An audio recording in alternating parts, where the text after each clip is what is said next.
Olá! Por um acaso você sabe de onde vêm as palavras idiota e imbecil? Não? Pois fica comigo que eu vou contar tudo que eu sei pra vocês.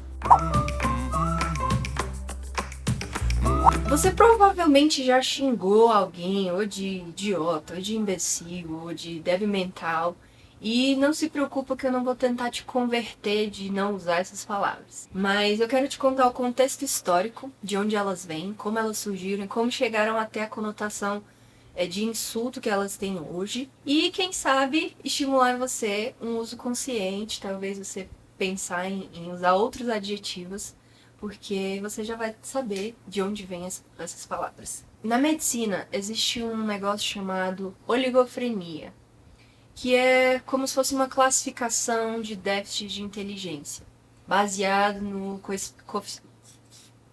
coeficiente de inteligência, que é algo que eu particularmente condeno 100%, eu acho enfim, é assunto para um outro vídeo. Diante disso, a gente tinha o que chamava de oligofrenia.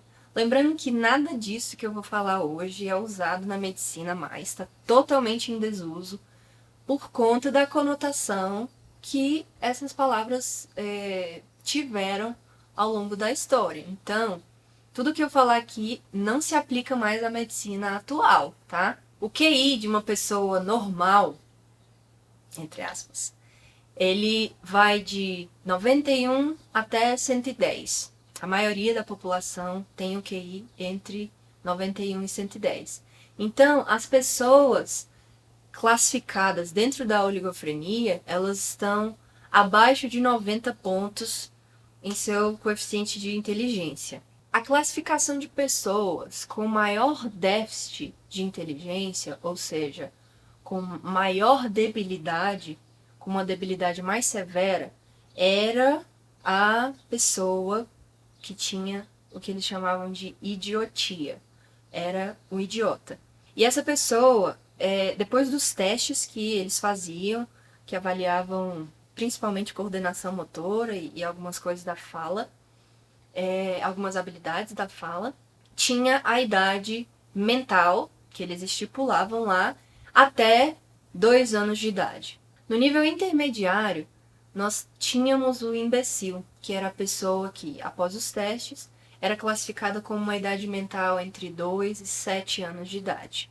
E, por último, um nível mais brando, nós tínhamos o que, em português, a gente chamava de débil mental, mas que vem do inglês moron, que também é um palavrão que as pessoas usam para xingar umas às outras hoje em dia. E o moron, o débil mental, ele tinha idade mental entre 7 e 12 anos de idade. Todas essas idades mentais comparando uma pessoa que não tenha nenhum tipo de debilidade. Aquela pessoa considerada como débil mental, cara, é muito estranho chamar as pessoas assim. Elas tinham alguma deficiência, algum atraso, alguma debilidade que não comprometia a socialização, e essa pessoa conseguia aprender a escrever, aprender a ler, com algumas dificuldades. A imbecilidade estava no nível moderado, e o QI das pessoas consideradas débil mentais estava entre 50 e 90 pontos, que correspondia à idade mental de entre 7 anos e 12 anos. Hoje em dia, nenhum desses termos é utilizado mais. A medicina classifica as pessoas com deficiência intelectual em grau moderado, em grau severo, em grau leve, enfim, nenhum desses termos é utilizado mais. Em nível intermediário estava a imbecilidade. E a pessoa considerada imbecil, ela tinha um QI de entre 20 e 50 pontos. E é muito interessante que essa classificação, ela também tinha... As pessoas consideradas imbecis, elas erroneamente eram tidas como pessoas agressivas na época em que essas palavras eram utilizadas. Isso influenciou muito na criminologia, porque essa crença de que as pessoas com essas debilidades eram agressivas, as pessoas consideradas imbecis eram agressivas, e cometiam crimes, e isso fez com que fosse disseminada a ideia de que essas pessoas não deveriam se reproduzir. Em muitos países, hoje em dia, a gente sabe que existe castração química. Enfim, tá tudo interligado. É muito difícil. No nível mais profundo estaria a idiotia, que era a pessoa com o QI entre 0 e 20 pontos. Era uma pessoa que não falava, que não se preocupava com a higiene pessoal, que era inquieto, que era introspectivo e às vezes tinha alguns momentos de grande agitação. Era uma pessoa que era, como eles diziam, e isso vem, a origem da palavra vem disso, era uma pessoa presa em si mesma, em si mesmada. E é muito interessante, se você conhece as obras de Dostoiévski, o escritor russo, ele tem um livro chamado O Idiota, que ele retrata uma pessoa na época em que era utilizado esse termo como um diagnóstico clínico. E no livro, o idiota do livro, ele tinha esquizofrenia, era um cara muito tímido, muito introspectivo, enfim, não vou dar um spoiler do livro, mas vale a pena você conferir. O interessante sobre isso, sobre tudo isso da oligofrenia, é que os estudos comparavam o desenvolvimento das pessoas com o de animais. Por exemplo, eles pegavam o cérebro de uma pessoa com esquizofrenia ou síndrome de Down ou com autismo e comparavam com principalmente répteis, por conta das dimensões, da complexidade do cérebro. E, cara, a gente era comparado com animais, outros animais. Falar sobre isso veio na minha cabeça depois de assistir uma espécie de documentário que eles passam para estudantes de medicina que falavam sobre autismo.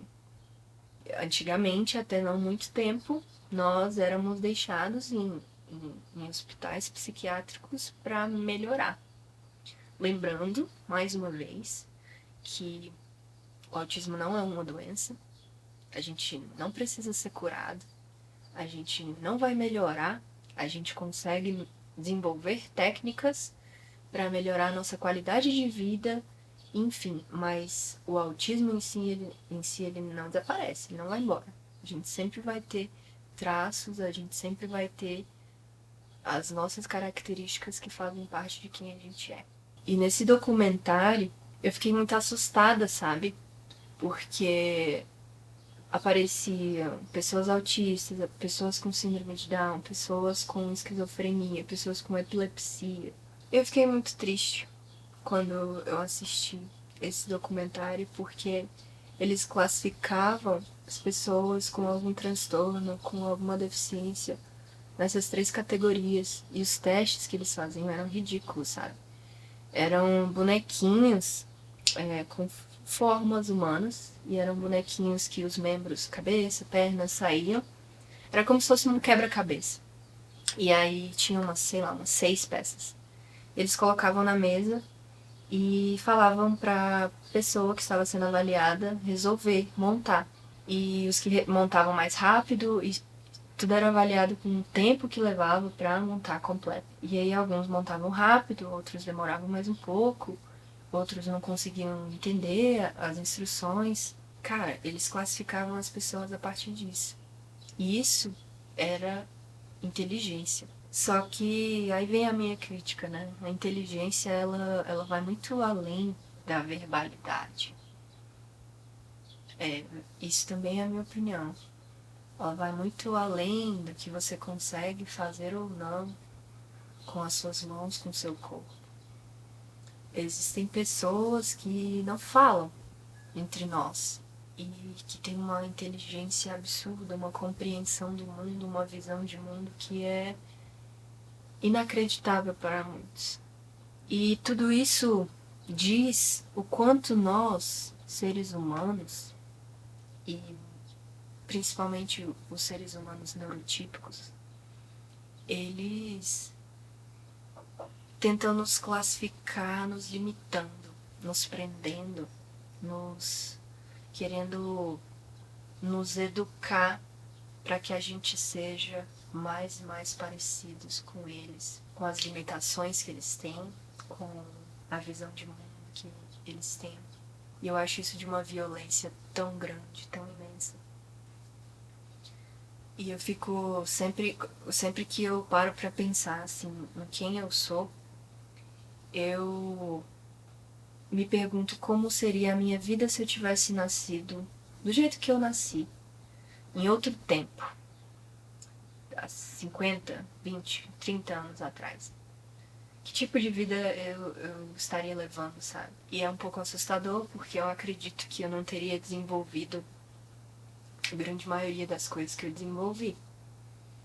Porque já nos primeiros anos as pessoas teriam me notado diferente e teriam tomado providências para reparar ou para ocultar ou para me forçar a outras coisas que iam contra a minha natureza. E aqui eu já tô viajando, velho. Mas enfim, essa é só uma reflexão do porquê é tão complicado um teste de QI. Porque é muito baseado nas palavras, na verbalidade, na oralidade, né? E nem todo mundo fala. Falar não é a única linguagem que existe.